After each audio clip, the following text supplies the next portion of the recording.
Siap. Assalamualaikum warahmatullahi wabarakatuh. Waalaikumsalam. Selamat malam Waalaikumsalam buat warahmatullahi wabarakatuh. teman-teman semuanya, Ibu Kepala yang saya hormati, Ibu Kepala Sekolah, Haja Fauzia Hasibuan, SPD MSI, dan kepada yang terhormat kepada teman-teman rekan sejawat yang sudah berkenan hadir di kegiatan saya ini dalam rangka mengikuti penyebaran budaya positif di lingkungan sekolah guna untuk melengkapi tugas aksi nyata saya pada modul 1.4. Di sini untuk pertama-tama saya persilahkan kepada Ibu Kepsek untuk memberikan kata-kata sambutannya. Untuk itu saya persilahkan dengan hormat kepada Ibu Kepsek. Terima kasih. Bismillahirrahmanirrahim. Assalamualaikum warahmatullahi wabarakatuh. Waalaikumsalam warahmatullahi Ya, wabarakatuh. selamat malam dan salam sejahtera untuk kita semua. Terima kasih Bu Ika telah mengundang saya untuk mengikuti Zoom terkait dengan aksi nyata yang akan Ibu Ika lakukan sebagai CGP. Mohon maaf saya karena saya tidak dapat maksimal. Posisi saya masih ada di bandara untuk berangkat kembali ke Medan pada jam 20.35. Saya berharap pada Zoom kali ini Ibu Ika dapat menyampaikan praktik-praktik baik yang telah dilakukan di SMA Negeri 13 Medan dan kemudian meningkatkan inovasi-inovasi yang lebih baik lagi terhadap di SMA Negeri 13 Medan terkait praktek positif yang telah Ibu Ika laksanakan dan akan rencanakan. Nah, kepada Ibu PP atau Bapak PP yang telah membimbing Bu Ika, saya ucapkan banyak terima kasih. Teruslah bimbing Bu Ika sehingga Bu Ika benar-benar menjadi guru penggerak yang profesional. Jangan pernah bosan untuk membimbing Ibu Ika sehingga akhirnya Ika lulus untuk menjadi guru penggerak. Mungkin ini sajalah dulu sambutan saya ya, karena waktunya nggak bisa lama-lama. Jam 20 tepat nanti saya mungkin akan mengundurkan diri dari Zoom kita. Iya Bu. Ya, terima kasih. Assalamualaikum warahmatullahi wabarakatuh. Waalaikumsalam warahmatullahi wabarakatuh. Terima kasih kepada Ibu Kepsek sudah memberikan sambutannya. Nah, sekarang lanjut aja ya Ibu, Bapak. Nah, di sini saya akan share daripada PowerPoint saya. Di sini saya izin tutup kamera ya Ibu Bapak, karena nanti takutnya gangguannya. Saya jadi tutup kamera hanya share daripada PowerPoint saya.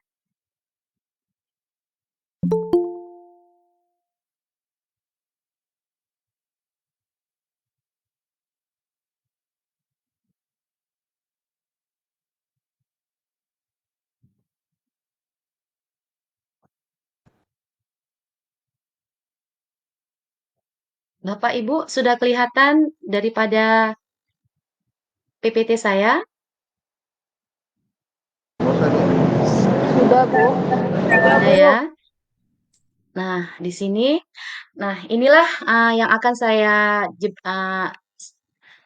saya paparkan, yaitu mengenai penyebaran pemahaman penerapan budaya positif di lingkungan sekolah.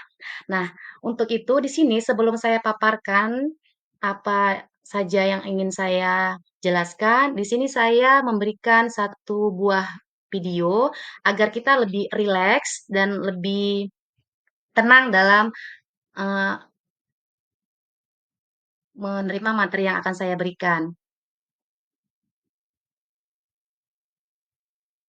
Kedengaran Ibu, Bapak?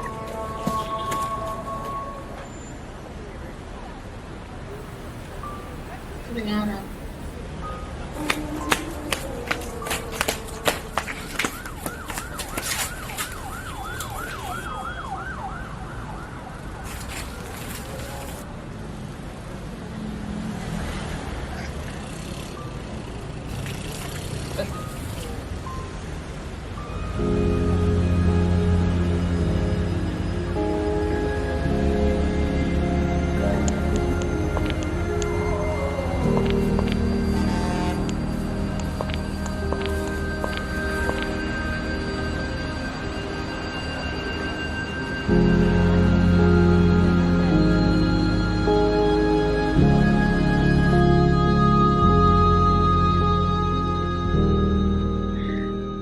Terima kasih Bapak Ibu guru hebat semuanya. Tadi video sekedar hanya inspirasi, bukan berarti kita disuruh membuang batu setiap ketemu di jalan ya, setiap membuang batu yang kita temukan di jalan, tapi kita lihat maknanya tadi. Nah, selanjutnya di sini sebelum saya lanjut ke materi saya, di sini saya ada pertanyaan pemantik. Di sini hanya meminta kata setuju atau tidak setuju. Bisa dilihat di layar. Yang pertama itu hukuman dapat mendisiplinkan anak. Yang kedua, pemberian hukuman dengan hal positif seperti membaca atau membersihkan halaman sekolah dapat meningkatkan disiplin anak. Yang ketiga, memberi penghargaan dapat meningkatkan motivasi anak. Nah, untuk itu, Ibu, Bapak, guru hebat semuanya bisa meletakkan jawabannya di kolom chat.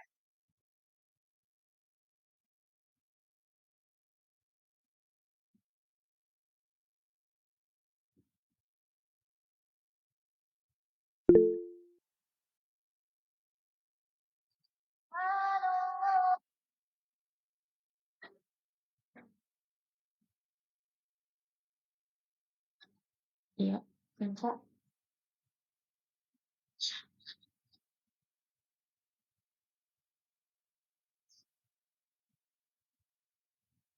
Iya, Kak.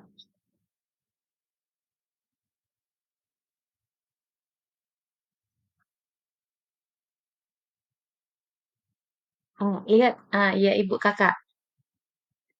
Apakah sudah dilihat, sudah dibuat jawabannya, Ibu? Oke, di sini ada Elvi Sunita. Dia menyatakan berarti dari ketiga pertanyaan tadi semuanya setuju ya? Nah, di sini ada Pak Agus, ada setuju, ada tidak. Sriwayuni Lubis, ada setuju dan tidak. Nah, di sini nggak mungkin saya bahas semuanya ya. Di sini saya ambil dari Ibu Sriwayuni ya. Dia mengatakan untuk yang pertama, dia tidak setuju, sementara untuk yang kedua itu setuju, dan yang ketiga itu setuju. Kira-kira Bu Sriwayuni bisa tidak memberikan alasannya kenapa mengatakan hal tersebut? Untuk Bu Sriwayuni dipersilahkan. Terima kasih kepada Bu Ika atas kesempatannya. Untuk yang pertama itu ada hukuman dapat mendisiplinkan anak. Itu tidak selalu, Bu.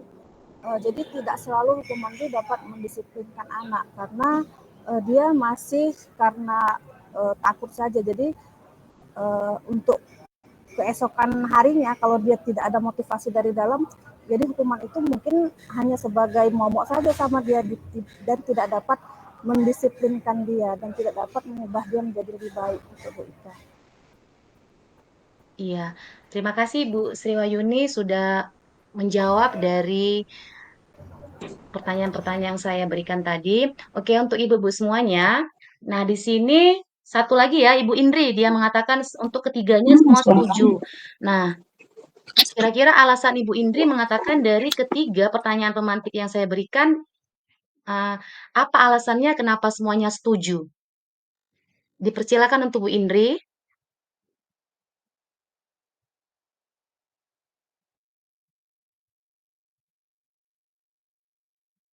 Mungkin Ibu Indri lagi jaringannya lagi tidak bagus, kita ganti aja kepada Desi Sitohang. Iya, Ibu Desi Sitohang, kira-kira apa alasannya Ibu Desi?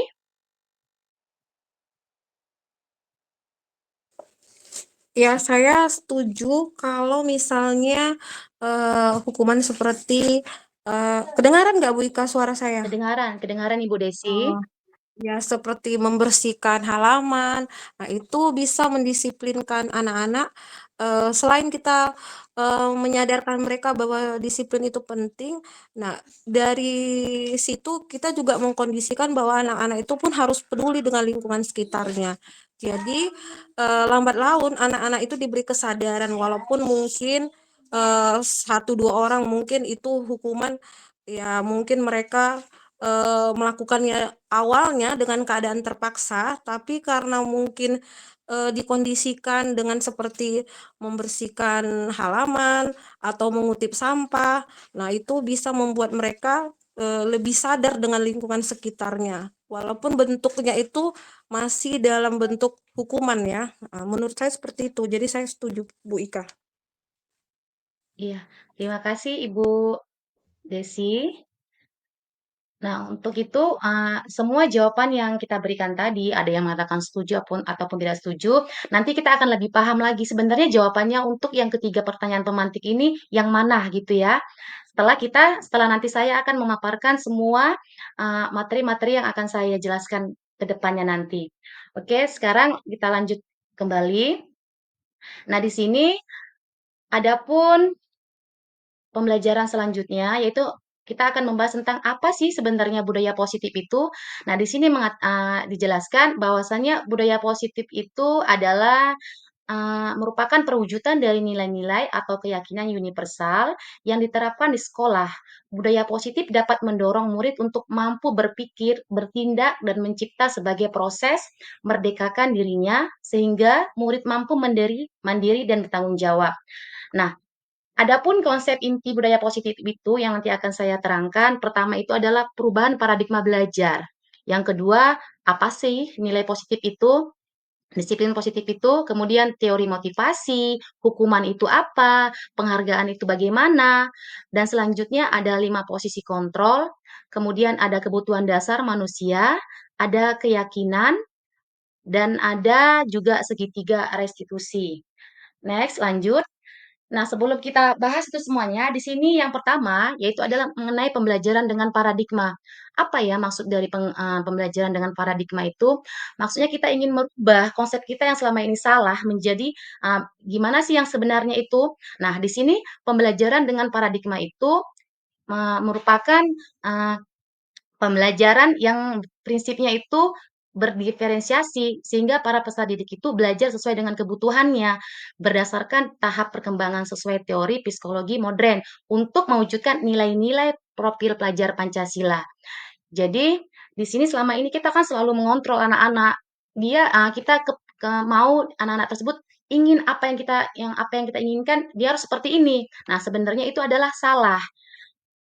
Apa sih profil daripada pelajar Pancasila? Nah, inilah nilai-nilai dari profil Pancasila tersebut yang akan kita tanamkan pada anak-anak, yaitu apa? Beriman, bertakwa kepada Tuhan Yang Maha Esa, mandiri, bergotong royong, berkebinekaan global, bernalar kritis, dan kreatif.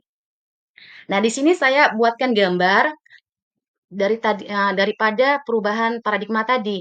Nah, di gambarnya yang di layar terlihat seolah-olah kita itu mengontrol anak, di mana dengan kita mengontrol anak, dengan rasa merasa bersalah, kita mampu merubah karakternya. Dengan memberikan paksaan kepada anak, kita mampu merubah karakternya. Serta dengan memberikan hal-hal positif, kita juga mampu merubah karakternya. Padahal sebenarnya itu adalah miskonsepsi yang salah. Nah, selanjutnya di sini bagaimana merubah dari yang salah tersebut menjadi yang benar, yaitu menjadi yang tadinya teori stimulus respon menjadi pendekatan teori kontrol. Nah, selama ini pandangan kita bahwasannya yang kita lakukan, kita anggap tuh siswa itu semuanya sama. Kemudian yang sebenarnya itu adalah kita menganggap mereka itu harus berbeda-beda sesuai dengan karakternya masing-masing. Kemudian di sini semua orang melihat hal yang sama, padahal yang sebenarnya adalah setiap orang itu memiliki gambaran yang berbeda. Dan selanjutnya, kita mencoba mengubah orang agar berpandangan sama dengan kita, padahal yang seharusnya kita harus memahami pandangan orang lain tentang dunia. Dan kemudian perilaku buruk dilihat sebagai sesuatu kesalahan, padahal tidak semua perilaku buruk itu suatu kesalahan. Kita harus melihat tujuannya apa. Nah, selanjutnya orang lain bisa mengontrol saya. Sebenarnya hanya saya yang bisa mengontrol diri saya sendiri. Kemudian saya bisa mengontrol orang lain, tapi sebenarnya itu adalah Anda tidak bisa mengontrol orang lain. Dan pemaksaan ada pada saat bujukan gagal, sementara untuk teori kontrolnya itu kolaborasi dan konsensus menciptakan pilihan-pilihan baru. Yang terakhir, model berpikir menang kalah, sementara untuk teori kontrol itu adalah model berpikir menang-menang. Nah, selanjutnya di sini untuk materi yang kedua yaitu tentang disiplin positif. Apa ya maksud dari disiplin positif? Nah, di sini disiplin positif itu adalah cara penerapan disiplin yang mengajarkan anak bertanggung jawab. dan menumbuhkan kesadaran diri berdasarkan nilai-nilai kebajikan. Apa tadi nilai-nilai kebajikan? Yang tertera pada 6 profil pelajar Pancasila tadi. Kemudian, lebih ke arah disiplin diri yang dapat mengontrol dalam melakukan segala tindakan. Kemudian, dapat membuat murid memahami dan menyadari berdasarkan motivasi internal, bukan akibat paksaan, pujian, ataupun hukuman.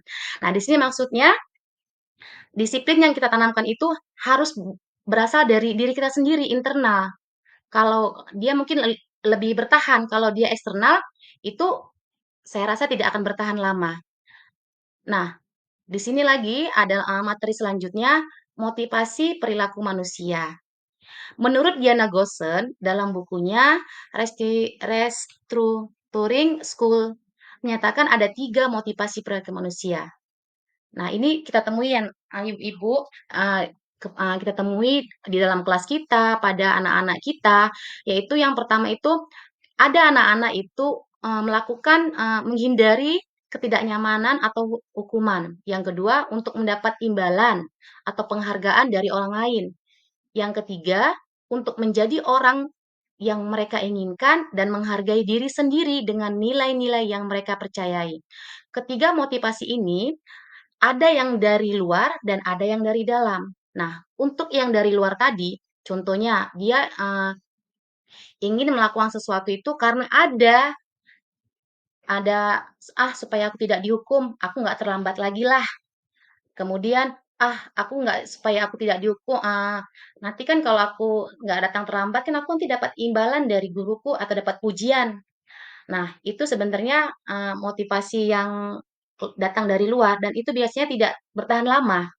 Sementara kalau motivasi yang internal, yang benar-benar datang dari diri kita sendiri, mungkin itu adalah hal yang baik. Karena memang sadar dari diri sendiri tanpa adanya paksaan, tanpa adanya takut kena hukuman, ataupun tanpa adanya dia ingin mendapatkan imbalan.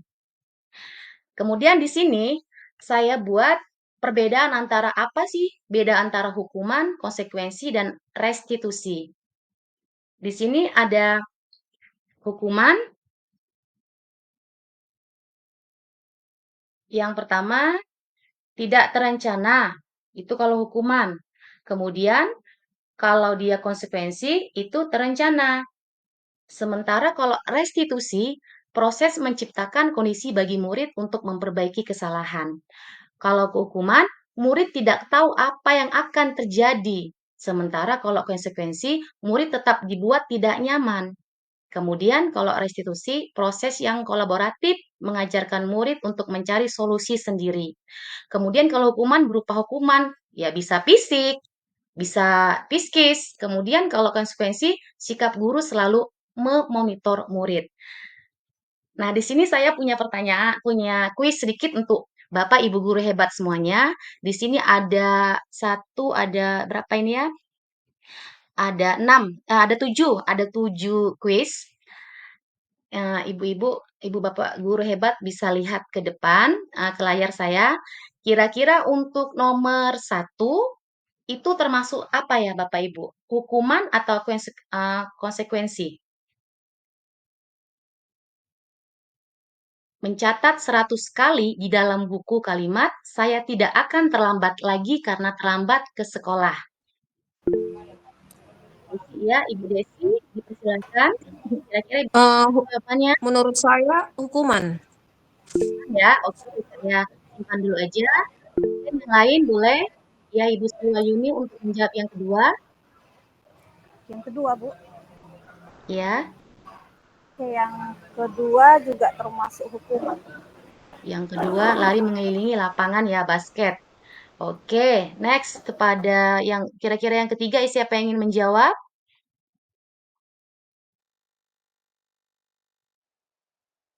Iya Ibu Vira boleh menjawab ya, dipersilahkan. Yang ketiga yang push up ini ya, hukuman Ya, juga. hukuman ya, oke. Yang lain kira-kira untuk yang menggantikan kertas ini kira-kira hukuman atau konsekuensi? Menggantikan kertas tugas teman yang telah dicoret-coret. Iya, Pak Agus, dipersilahkan. Itu mungkin konsekuensi ya daripada perbuatan. Oke, yang selanjutnya yang membersihkan tumpahan air. Kira-kira apa ini, Bu? Iya, Ibu Sri Wahyuni. Konsekuensi. Konsekuensi yang terakhir, murid disuruh untuk mengenakan sepatu. Termasuk apa ini? Iya, Bu Desi. Oh, Termasuk hukuman atau hukuman, konsekuensi, Bu Desi? hukuman. Hukuman ya. Dan yang terakhir, lari mengelilingi lapangan basket 2 kali karena terlambat 10 menit untuk pelajaran PJOK. Itu juga Bu, hukuman. Ya, Ibu Elvis hukuman lah bisa? itu. Ibu LP lagi makan itu, Bu. Dihidupkan suaranya. Hukuman. Ya, Oke. pertanyaan terakhir ya Bu Ika, pertanyaan terakhir menurut saya itu adalah hukuman ya. Hukuman, iya. Oke, kuisisnya saya langsung saya buka jawabannya ya. Ini dia. Nah, yang pertama tadi adalah hukuman, yang kedua juga hukuman, yang ketiga hukuman, kemudian yang keempat itu sampai yang kelima konsekuensi, yang keenam ada hukuman, dan yang terakhir adalah konsekuensi. Jadi itulah beda antara hukuman dan konsekuensi. Tadi kalau hukuman itu dia pasti berhubungan dengan fisik. Kalau kemudian dia secara tiba-tiba, tapi kalau konsekuensi itu dia berhubungan dengan apa yang sudah dia laksana, yang sudah dia langgar tadi. Oke, next, lanjut. Yaitu yang selanjutnya di sini saya akan membahas tentang kebutuhan dasar manusia. Apa sih kebutuhan dasar manusia itu? Nah, kebutuhan dasar manusia adalah segala sesuatu yang kita lakukan untuk mendapatkan apa yang kita inginkan. Seluruh tindakan yang kita lakukan memiliki tujuan tertentu, dan semua usaha terbaik yang kita lakukan adalah dalam rangka agar kebutuhan dasar kita terpenuhi. Nah, kebutuhan dasar itu manusia itu ada 5 ya. Yang pertama bertahan hidup, kemudian kasih sayang dan rasa ingin diterima, ada penguasaan, ada kebebasan, dan ada kesenangan. Nah, di sini bertahan hidup itu misalnya makanan, pakaian, tempat tinggal, keamanan, kesehatan. Kalau dia dengan berhubungan kasih sayang itu rasa diterima, diperdulikan, berbagi kerjasama, menjadi bagian dari kelompok. Penguasaan itu harga diri, keinginan untuk dianggap, memimpin, kemudian diakui dan didengar. Kebebasan, mandiri, memiliki pilihan, mampu mengendalikan arah dirinya, dan bermain. Kemudian kesenangan, bermain, humor, antusias, dan tertawa. Nah, di dalam kelas kita, anak-anak kita itu memiliki bermacam-macam kebutuhan dasar. Bisa yang bertahan hidup, kasih sayang. Mereka melakukan dengan banyak cara agar kelima kebutuhan dasar tersebut ini dapat terlaksana. Nah, di sini saya buat contohnya. Nah, di sini kasus saya ini ya. Ibu Ika, seorang guru kelas 11-6. Nah, di sini ada siswa saya namanya Fikri. Fikri ini setiap ada botol minum punya siapapun selalu diambil dengan paksa. Gimana ada botol minum dia dijumpai di atas meja temannya, selalu diambil dengan paksa tanpa permisi. Nah, di sini jika Anda menghadapi situasi seperti saya ini, apa yang akan Anda lakukan? Menurut Anda kira-kira Fikri ini apa? Kenapa dia seperti itu? Kenapa dia asik mengambil botol minuman teman-temannya dengan paksa? Kalau ini memang benar-benar real. Kalau Ibu pernah masuk ke kelas saya, 11-6 namanya Fikri. Nah, inilah kelakuan dia yang benar-benar real. Nah, di sini kita kaitkan dengan kebutuhan dasar manusia tadi. Kalau seandainya Fikri itu memang haus, maka dia itu maka guru dapat menghubungkan orang tua agar Fikri selalu dibawakan bekal makanannya maupun botol minumnya.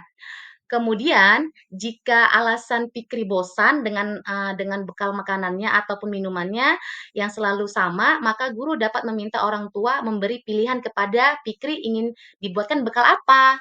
Itu merasa kebebasan. Kemudian kalau kesenangan, jika alasan Fikri hanya iseng-iseng saja, ingin senang-senang saja, maka guru meminta temannya untuk mengajaknya bermain, menciptakan kelas yang menyenangkan. Berarti dia ingin kebutuhan dasar kesenangannya itu ingin dituruti gitu ya. Kemudian kalau dia kasih sayang, jika alasan Fikri hanya ingin memperhatikan, maka gurunya dapat lebih memberikan perhatian, membangun hubungan yang dapat dia percaya. Yang terakhir, penguasaan. Jika alasan Fikri agar terlihat hebat, maka guru dapat memberikan tugas dan tanggung jawab yang memfasilitasinya untuk diri, misalnya menunjukkan jadi ketua kelas, tapi nggak mungkin ya kalau Fikri jadi ketua kelas. Kelas saya pasti akan kacau. Oke, selanjutnya di sini materi yang akan saya bahas, yang akan saya jabarkan adalah posisi kontrol guru. Nah, di sini ada 5 posisi kontrol guru. Ada penghukum, pembuat merasa bersalah, pemantau, teman, dan manajer. Nah, di sini posisi yang kelima ini mungkin semua kita pernah lakukan. Menghukum pasti pernah menghukum, membuat merasa bersalah. Kadang-kadang kita pemantau, kadang-kadang kita jadi teman, apalagi untuk anak-anak yang agak-agak sifatnya agak-agak lain lah kan, kita lebih baik kita jadikan dia teman. Dan yang terakhir manajer. Nah, di sini ada 5 contoh posisi kontrol. Tapi sebelum kemari, menurut ibu, bapak, ibu guru hebat semuanya, kira-kira dari kelima posisi kontrol yang saya sebutkan tadi, kira-kira posisi kontrol yang mana yang sebaiknya kita gunakan di dalam kelas kita?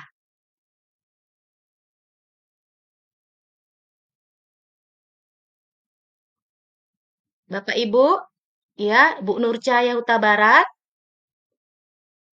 kira-kira? Iya, posisi manajer. Iya, benar sekali. Bu Rosyanti posisi manajer, Bu Pira juga manajer. Iya, benar sekali. Posisi yang cocok yang kita gunakan, yang kita terapkan di sekolah dalam kelas itu adalah posisi manajer.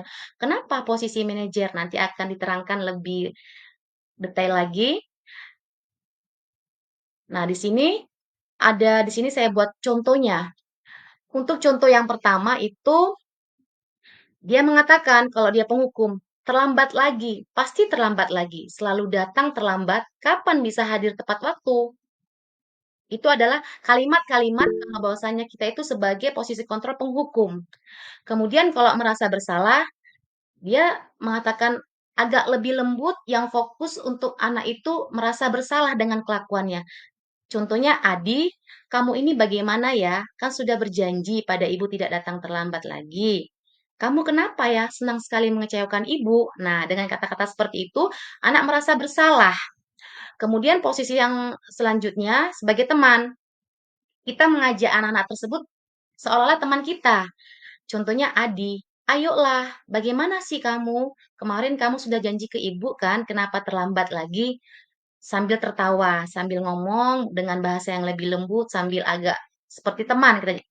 Ya sudah, tidak apa-apa, duduk dulu, nanti ibu bantu sambil senyum-senyum. Jadi dia terkesan tidak tidak seperti marah-marah. Anak-anak pun dia agak lebih rasa seperti nyaman gitu. Kemudian yang ketiga, pemantau. Contohnya, Adi, kamu sudah melanggar peraturan sekolah. Kamu tahu konsekuensinya?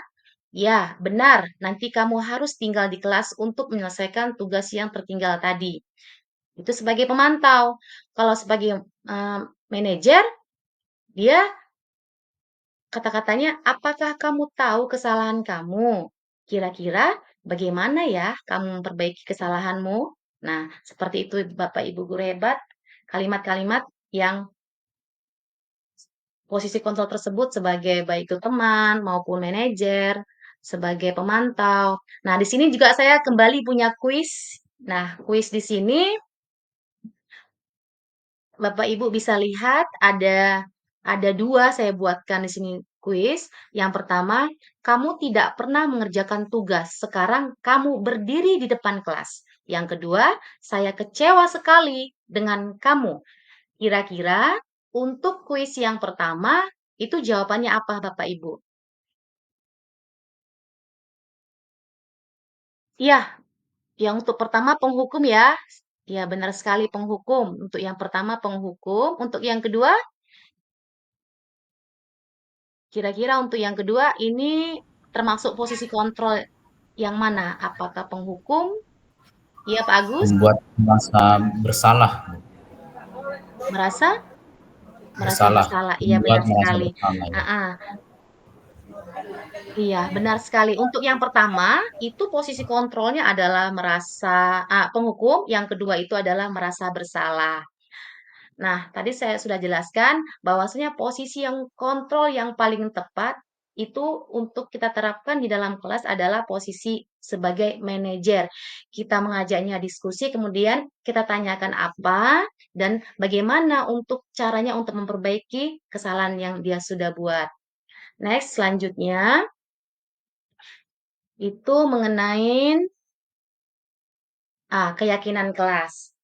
Nah, sebelum saya terangkan, kira-kira Bapak Ibu guru hebat semua, apa ataupun siapa yang bisa menyebutkan perbedaan antara keyakinan dan peraturan?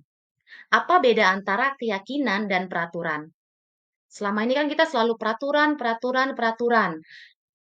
Tidak boleh seperti ini, tidak boleh seperti itu. Nah, di sini kita akan membahas tentang keyakinan. Kira-kira apa beda antara keyakinan dan peraturan? Kira-kira Ibu, Bapak ada yang berkenan untuk menjawabnya? Ya, Bu Sri Wahyuni kira-kira? Ya, Bu Sri Wahyuni, boleh? Ya, terima kasih Bu Ika atas kesempatannya. Nah, kalau dia peraturan itu dia satu arah, dia dibuat dia tidak perlu meminta pendapat siapapun. Jadi yang membuat peraturan itu hak mutlak dia sendiri gitu.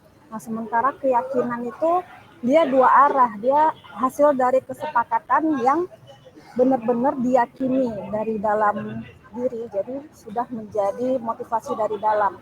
Kesepakatan yang benar-benar sudah diyakini dari dalam dirinya sendiri bahwa semua itu baik untuk dilakukan. Gitu, Bu.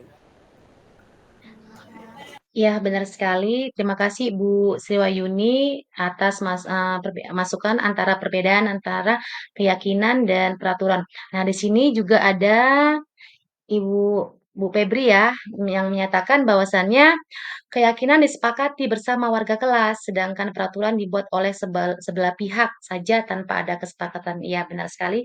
Kata-katanya sama dengan Ibu Sri Wahyuni tadi. Ya, kalau peraturan tadi itu kan kita yang menentukan ataupun satu orang yang menentukan. Kamu harus begini, tanpa kita mengajak orang lain ataupun anggota kita ataupun murid-murid kita untuk ikut serta. Kira-kira apa sih yang mau kita buat? Nah, seperti itu. Kemudian di sini untuk keyakinan kelas itu ada seperti apa kira-kira langkah-langkahnya ataupun syaratnya yang harus kita lakukan. Yang pertama itu harus bersifat abstrak. Nah, di sini kemudian berupa pernyataan universal dan dibuat dalam pernyataan positif, tidak boleh dibuat pernyataan dalam bentuk kata-kata negatif. Contohnya seperti ini, jangan terlambat. Nah, itu tidak boleh, harus dirubah menjadi kalimat yang positif. Contohnya, tidak boleh hilangkan kata jangan, jadi datang tepat waktu ya. Nah, seperti itu dia. Jadi kalimat positif. Kemudian sedikit saja agar mudah diingat ya, seperti yang tadi. Nah, dia kata-katanya, kalimatnya cukup singkat saja agar anak-anak mudah mengingatnya. Kemudian syarat yang selanjutnya sesuai dengan kondisi kelas dan sekolah. Nah, tergantung dari bagaimana kondisi sekolah tersebut, kondisi kelas tersebut, jadi keyakinannya harus sesuai. Kemudian semua warga sekolah harus dilibatkan. Contohnya kalau kita selaku sebagai wali kelas, ya kita semua anggota siswa yang ada di situ ataupun murid kita yang ada di situ kita libatkan. Tidak boleh tidak kita libatkan. Kalau tidak kita libatkan berarti itu namanya peraturan. Kemudian kalau kita sebagai guru mapel, ya semua yang siswa yang ada masuk dalam kelas kita, seperti itu. Nah, saya yakin semua ibu bapak guru hebat sudah sering membuat ataupun pernah membuat tentang keyakinan kelas, apalagi para ibu bapak guru yang sudah menjadi wali kelas, bahkan bukan wali kelas saja, guru-guru yang masuk ke kelas-kelas Sebagai guru mapel juga pasti sebelum melakukan pembelajaran melakukan atau membuat keyakinan kelasnya. Selanjutnya untuk materi yang terakhir yaitu tentang segitiga restitusi. Ini yang terakhir dan ini adalah hal yang bagi saya sangat menarik. Bahkan mungkin sebenarnya kita semua sudah pernah melakukan, tapi kita nggak tahu, oh ternyata ini sih namanya segitiga restitusi tersebut. Padahal kita sudah sering melakukan keterapan kepada anak-anak kita. Nah, yang pertama itu apa sih sebenarnya segitiga restitusi? Nah, restitusi adalah proses menciptakan kondisi bagi murid untuk memperbaiki kesalahan mereka sehingga mereka dapat kembali pada kelompok dengan karakter lebih kuat menurut Gosen tahun 2004. Kemudian, restitusi juga bukan untuk menebus kesalahan. Restitusi adalah sebuah tawaran dan bukan paksaan, melainkan restitusi fokus pada solusi. Nah, di sini tampak segitiga restitusi. Yang pertama itu namanya menstabilkan identitas. Di posisi ini, setiap orang pasti pernah melakukan kesalahan, itu kata-katanya. Kita stabilkan. Kemudian bisa juga kamu bukan satu-satunya yang pernah melakukan ini. Kemudian langkah yang kedua yaitu namanya validasi tindakan yang salah. Kata-katanya ataupun kalimatnya bisa juga kamu tentu punya alasan mengapa melakukan ini. Adakah cara yang lebih efektif untuk mendapatkan apa yang kamu butuhkan? Kemudian yang ketiga, menanyakan keyakinan. Nah, di sini setelah kita stabilkan, kemudian kita validasi, kita tanyakan anak-anak tersebut keyakinannya dengan kata-kata ataupun kalimat, keyakinan kelas apa yang telah kita sepakati? Kamu ingin menjadi orang yang seperti apa? Nah, makanya tadi kita sebelum belajar segitiga restitusi, kita diajarkan untuk membuat keyakinan kelas, agar pada saat anak-anak melakukan suatu masalah, kita sudah tahu apa sih keyakinan yang sudah kita buat di kelas kita ini. Jadi kita dengan mudah untuk menyelesaikan masalah tersebut. Nah, di sini saya akan tampilkan perbedaan antara menstampilkan identitas, validasi, dan menanyakan keyakinan. Nah, yang pertama itu berbuat salah itu manusiawi. Kalau kata-kata seperti itu adalah hal contoh menstabilkan. Tidak ada manusia yang sempurna. Bapak, Ibu juga pernah melakukan kesalahan. Bapak, Ibu tidak tertarik mencari siapa yang salah. Anak tersebut yang tadinya marah, emosi, kita stabilkan identitasnya dengan kata-kata. Berbuat salah itu manusiawi, Nak. Ibu juga pernah melakukan kesalahan. Jadi anak-anak itu emosinya akan terkontrol.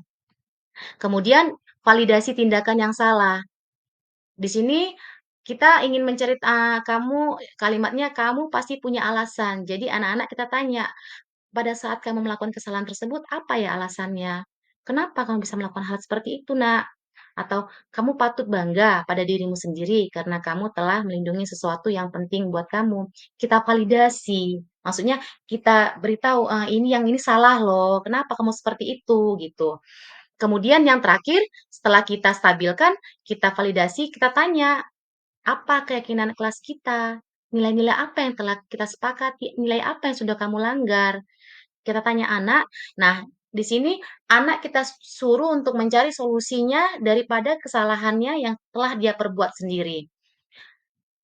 Nah, di sini saya buatkan videonya. Ibu bisa lihat. Ini contoh dari kegiatan restitusi yang saya sudah buat. Iya Bu, saya kesel kali sama orang itu Bu. Kenapa kamu kesal, Nak? Karena Bu orang itu kan setiap kerja kelompok, orang itu nggak pernah kerja Bu, orang itu ngobrol, udah ngobrol nggak pernah kerja, orang itu suka ngangguin kelompok lain Bu. Oh, begitu ceritanya. Wajarlah kalau kamu marah, Sarifah. Seandainya pun ibu di posisi kamu, ibu pasti melakukan hal yang sama. Lalu apa yang kamu lakukan kepada mereka, Nak? Saya marahin mereka Bu, terus saya ancam kalau misalnya nggak mau kerja, namanya nggak saya buat di kerja kelompok. Tapi saya nggak sengaja Bu, mukul ke meja terlalu keras Bu. Pada saat kamu memukul meja, pasti ada alasan kamu. Ada Bu, karena saya merasa Bu, kelompok yang lain atau anggota yang lain kan udah kerja Bu, masa mereka cuma terima bersih, terus pas pembagian nilai masa nilai mereka sama yang udah kerja, kan nggak adil Bu. Oh, seperti itu. Wajarlah kalau kamu seperti itu. mungkin kamu marah dan tidak rela karena mereka juga akan mendapatkan nilai yang sama padahal mereka tidak bekerja ya, seperti itu ya. Oke. Nah, untuk itu Sarifah, ibu juga menghargai tindakan kamu karena kamu tidak melakukan hal yang lebih buruk lagi daripada itu, misalnya dengan memukul Sandi. Nah, sekarang menurut kamu, tindakan kamu yang marah-marah sampai kamu memukul meja sudah sesuai tidak dengan kaidah kelas di kanan? Enggak sesuai. Kira-kira kaidah kelas apa sudah menganalisis itu? Saling menghormati antar teman. Iya, benar sekali. Saling menghormati antar teman. Nah, menurut kamu menghormati antar teman itu penting nggak buat kamu? Penting lah Bu, karena kan kalau misalnya kita menghargai atau menghormati orang lain, otomatis orang lain bisa menghormati kita juga. Iya, benar sekali Sarifah. Oke, baiklah, kalau menurut kamu penting, jadi kamu mau tidak memperbaiki masalah yang kita mau? Hal apa kira-kira yang akan kamu lakukan untuk memperbaiki masalah ini? Saya akan lebih sabar dalam menghadapi emosi saya Bu, terus saya akan meminta maaf pada mereka juga. Lalu kedepannya kalau misalnya mereka mengulangi hal ini, saya akan melaporkan kepada guru yang terkait. Baiklah Sarifah, solusi yang kamu tawarkan sudah cukup baik. Harapan ke depannya kamu tidak akan marah-marah seperti ini lagi dan dapat mengontrol emosi kamu. Baiklah Sarifah, terima kasih. Kamu bisa kembali ke kelas kamu. Ya, Bapak Ibu, itu tadi contoh dari cara memecahkan masalah anak dengan proses segitiga restitusi. Nah, di sini tadi memang suaranya kurang jelas. Intinya di sini Sarifah ada pada saat dia kerja kelompok, dia di kelas itu membuat keributan gara-gara teman-temannya atau kelompok dia tidak mau ikut bekerja sama, sementara dia marah. Sementara nilai nanti kan sama, Bu. Kenapa mereka tidak mau bekerja? Jadi tanpa sengaja dia memukul meja. Kemudian saya panggil dan saya lakukan langkah-langkah seperti yang di depan tadi, yaitu tentang 3 langkah restitusi. Yang pertama kita stabilkan dulu, kemudian kita validasi, kemudian kita tanya keyakinannya itu apa. Next, ini juga ada contoh, mungkin karena waktunya sudah mepet ya, masih ada sedikit lagi sih. Saya buat ya contoh lagi, contoh yang kedua di sini. Nah, Bapak Ibu juga bisa perhatikan. Ini Sandi tadi kan ibu lagi cek-cek, lagi meriksa buku catatan terlambat kelas kita. Nah, di sini ibu perhatikan kamu sudah 4 kali terlambat dalam 1 minggu ini, nak. Benar Bu Sandi? Menurut kamu terlambat itu suatu kesalahan nggak, Sandi? Kesalahan. Semua orang itu pasti pernah melakukan kesalahan dan kesalahan itu adalah manusiawi. Nah, yang terpenting kamu dapat memperbaikinya dan berusaha tidak melakukan hal yang sama. Setuju Sandi? Nah, untuk itu Sandi, kita sama-sama mencari solusinya agar kamu tidak terlambat lagi ya Sandi. Nah, Sandi, menurut kamu kan sering terlambat. Kira-kira kamu ada alasannya tidak? Alasan saya itu Bu, saya kesianan Bu, karena saya suka begadang Bu, karena sampai main HP juga, jadinya saya kurang tidur. Oh, begitu ceritanya adalah kalau kamu sering main handphone, kamu akhirnya kesiangan dan akhirnya terlambat.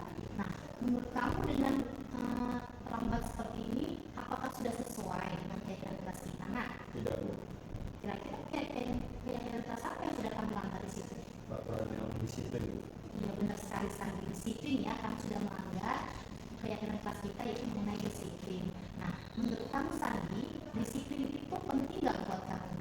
Menurut saya itu sangat penting Bu, karena dengan disiplin saya tidak akan terlambat dan lebih menghargai waktu. Benar sekali Sandi, disiplin itu adalah hal yang sangat penting karena manfaatnya cukup banyak Sandi. Misalnya kamu bisa menghargai orang lain, sekeliling kamu bisa menyelesaikan tugas kamu tanpa tunda-tunda. Benar sekali Sandi. Ya Bu, saya menyesal dan saya mohon maaf ya Bu. Iya Sandi. Nah, kira-kira di sini Sandi, kamu hal apa yang bisa kamu lakukan untuk agar kamu tidak terlambat lagi Sandi? Saya mungkin akan tidur lebih cepat Bu, agar tidak terlambat dan mengurangi HP pada malam hari Bu. Iya, benar sekali Sandi. Tindakan kamu sudah cukup baik agar kamu tidak terlambat lagi. Kamu sudah tidak main handphone lagi, menguranginya dan itu lebih awal. Dan untuk itu juga ibu tetap akan berkoordinasi dengan orang tua kamu agar kamu tidak dapat pulang kembali. Oke lah Sandi.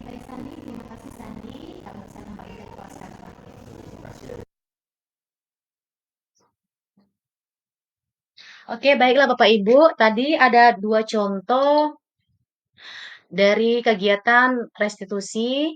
Nah, di sini untuk itu semua materi yang saya jabarkan sudah selesai. Nah, di sini kira-kira dari materi yang sudah saya sampaikan tadi, kira-kira apakah ada yang ingin Bapak Ibu guru hebat semua yang ingin dipertanyakan? Kira-kira adakah ingin ditanggapin? Untuk itu saya persilahkan kepada Bapak Ibu guru jika ada yang ingin menanggapin, tapi pun kalau seandainya tidak ada, biar kita tutup daripada persentase yang saya Zoom kita pada malam ini.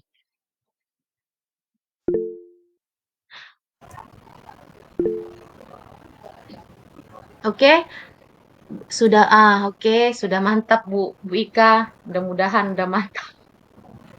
Kemudian Bu Srioni ingin memberikan pertanyaan, kira-kira apa Bu Sriwayuni yang ingin dipersilahkan, yang ingin dipertanyakan boleh dipersilahkan untuk Bu Sriwayuni. Terima kasih. Desi juga boleh.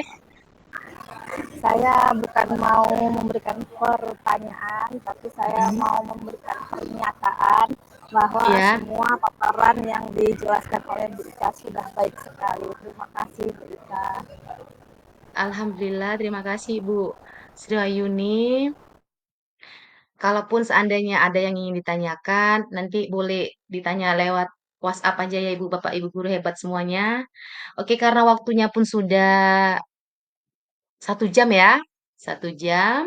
Nah, di sini tadi sebenarnya saya pada awal lupa saya berdoa kan. Jadi oke lah, anggap aja tadi kita sudah berdoa. Nah, untuk itu, untuk mengakhirin ini yang selesai ini kita berdoa aja lah ya. Sebelum kegiatan daripada Zoom ini saya tutup, alangkah baiknya kita berdoa. Doa dimulai. Doa selesai. Terima kasih Bapak Ibu guru hebat semuanya sudah meluangkan waktunya untuk mengikuti kegiatan saya.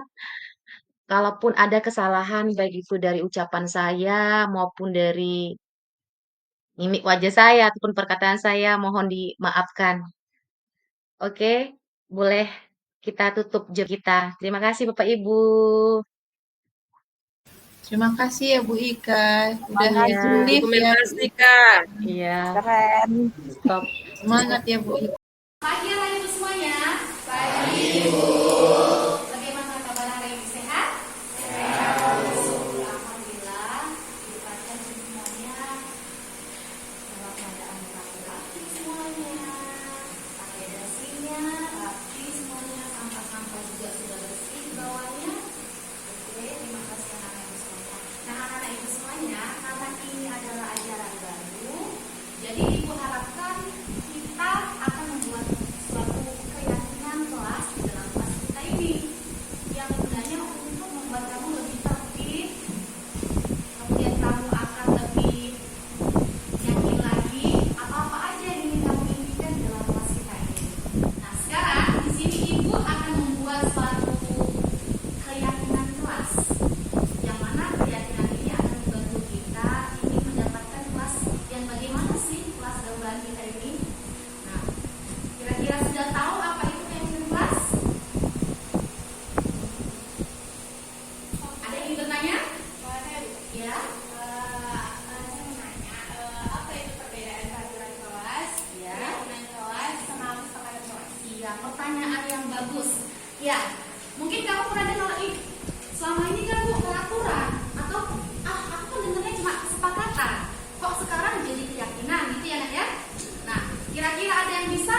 Tuliskan apa yang ingin kamu impikan, ingin kamu harapkan di dalam kelas kita ini. Ayo yang sudah dapat kertasnya bisa langsung dituliskan. Contohnya si Iqbal. Di sini contohnya nggak boleh buang sampah loh. Jadi apa yang harus dikasih?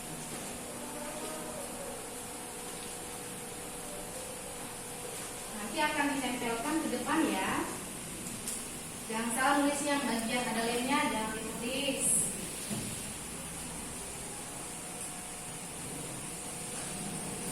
Oke, bisa mulai tulis.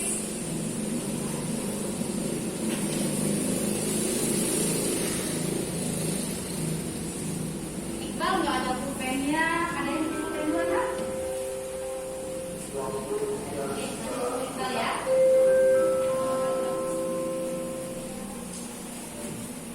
Sudah selesai? Sudah? Kalau sudah, coba yang ngomong sebelah sini boleh tempelkan di bagian sebelah sini. Ditempelkan. Ayo sebelah sini, ayo bro. Di bawahnya ditempelkan. Ya, dari atas ke bawahnya tempelkan. Oke. Di bawahnya lagi, oke. Boleh terus. Ayo lanjut.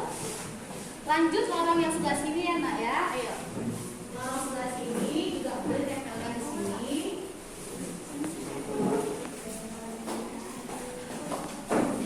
Oke, lanjut.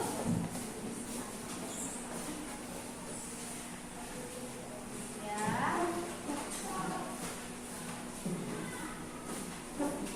Next, lanjut lorong sebelah sini.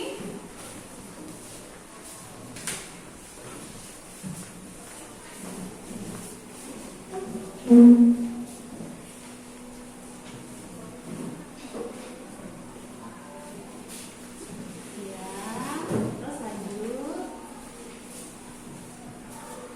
Next, orang yang sebelah kanan nak, ayo. Letakkan di sini.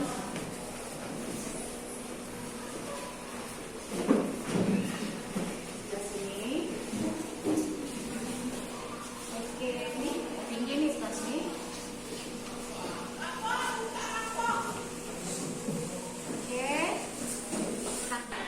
Oke, nah di sini tadi anak-anak ibu semuanya sudah memberikan kesepakatan atau keyakinan yang sudah dibuat. Ini saya baca contohnya satu ya. Nah di sini dia bilang selalu tertib dan tidak bising dia bilang.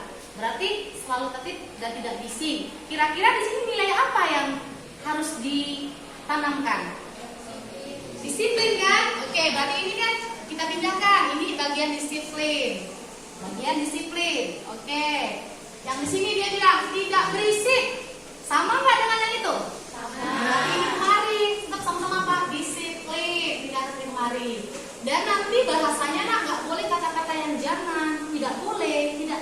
Itu kalau dalam planning kelas tidak ada kata seperti itu. Kata-katanya harus positif. Lanjut. Yang ini lagi. Saya ingin kelas yang bersih. Kelas yang bersih dan muridnya sopan. Kemudian kelas yang punya 10 AC katanya, oh my god kan? Makanya kita akan tertib. Kira-kira masuk mana ini? Dia bilang sekolah yang bersih. Kira-kira disiplinnya itu apa kira-kira? Apa? Kebersihan boleh. Berarti dia beda dengan yang pertama ya. Berarti intinya nilai yang terdapat itu apa bu? Nilai bersih, kebersihan. Selanjutnya di sini apa ini? Saya penasaran sama yang ini. Dia bilang apa ini? Tidak saat guru. Oh, tidak ribut. Kira-kira masuk yang mana nih? Iya, good job. Masuk disiplin ya, benar sekali. Kemudian di sini lagi dia bilang apa? Oke, ini dia. Saya penasaran nih. Menginginkan kelas yang tidak ribut. Oh, berarti banyak yang kepengen kelasnya dalam keadaan disiplin, nyaman ya. Oke, disiplin, benar sekali. Selanjutnya, saya harap semoga kelas ini semakin kompak. Kompak, berarti kira-kira masuk mana? Kata-kata apa? Nilai apa di sini? Dia kompak. Kerjasama, boleh. Apalagi kira-kira? Solid ya? Solid kan? Oke, berarti intinya bergotong royong sama ya, berkolaborasi. Oke, Oke, berarti di sini oke. Dan oke, mulai. Nah, anak-anak ibu semuanya, di sini keyakinan kelas kita sudah ibu buat sesuai dengan nilainya masing-masing. Ada disiplin, ada kebersihan, ada kasih sayang, ada di sini dia kesehatan, juga di sini juga ada apa ini dia solid ya, gotong royong. Nah, di sini anak ibu semuanya, kata-kata yang kamu gunakan masih dalam bentuk kata-kata yang negatif. Jadi nanti kata-kata negatif ini kalau dalam keyakinan kelas harus dalam bentuk kalimat positif. Contohnya seperti ini. Tidak boleh terlambat, yang ini tadi. Tidak boleh terlambat. Kata-kata ini harus diganti. Dan ini kan kalau dia bilang tidak boleh terlambat, itu kan kalimat yang negatif. Kira-kira menurut kamu kalimat yang positif jadi gimana itu? Tidak boleh terlambat. Jadi kalimat yang positif apa? Apa? Iya, datang tepat waktu. Good job, benar sekali. Jadi harus kalimat yang positif dan pendek, mudah diingat. Sudah paham? Terus ini lagi nih Bu, menjaga tidak boleh kelasnya kotor, menjaga kebersihan ini tidak boleh membuang sampah sembarangan. Itu masih kalimat apa? Negatif. Jadi kalimat positifnya jadi gimana? Buang sampah. Iya, benar sekali, buang sampah pada tempatnya. Paham? Oke. Nah sekarang sudah nanti akan saya buat dalam bentuk kalimat yang lebih positif. Nanti akan ibu buatkan posternya. Kemudian nanti itu akan ibu tempelkan dalam kelas kita. Dan itu merupakan menjadi apa? Keyakinan kelas kita. Harapan ibu ke depannya, nanti apa yang sudah kita buat bersama, itu kan bukan buatan saya, tapi kesepakatan kamu semua. Bahkan keyakinannya juga sudah saya buat situ nilai-nilainya. Jadi kamu harus mentaatinya dengan sadar dan dengan penuh tanggung jawab. Oke, terima kasih anak ibu semuanya. Selamat pagi. Nama saya Vira Afriati, guru matematika di SMA Negeri 13 Medan. Kemarin setelah saya mengikuti Zoom dengan Ibu Ika Marlina Sinaga mengenai penerapan budaya positif, maka saya banyak tercerahkan. Ada banyak hal positif yang ditularkan oleh Ibu Ika kepada saya mengenai penerapan atau implementasi budaya positif, seperti disiplin positif, lalu kebutuhan dasar, lalu 5 posisi kontrol guru, dan yang paling penting segitiga restitusi ternyata telah membuat saya tersadar selama ini masih belum tepat untuk menangani siswa. Dari penjelasan Ibu Ika, kami belajar banyak hal untuk lebih baik lagi menangani siswa, menghadapi masalahnya, agar kami tidak fokus kepada kesalahan siswa dan tidak fokus kepada hukuman untuk siswa. Tapi sekarang saya belajar bagaimana saya dan siswa saya sama-sama fokus untuk mencari solusinya dan untuk mencari perbaikan, memperbaiki diri agar kedepannya anak itu tidak salah lagi, misalnya tidak terlambat lagi atau tidak melakukan kesalahan tertentu. Banyak sih kemarin kami dapat ilmu dari Ibu Ika melalui Zoom meeting yang kemarin. Semoga dengan Bu Ika semakin rajin dan semangat di kegiatan guru penggeraknya dan semakin banyak menularkan ilmu-ilmu dan semangatnya kepada kami supaya sekolah ini pun jadi ikut bergerak bersama Ibu Ika menerapkan budaya positif di SMA Negeri 13 Medan. Terima kasih. Mbak Zahra dari kelas 10-12 ingin berterima kasih kepada Ibu Ika Sinaga karena sudah mengajak saya berdiskusi untuk menyelesaikan permasalahan saya. Untuk kedepannya, saya akan lebih sabar dalam menahan emosi saya dan saya akan lebih menghormati teman saya.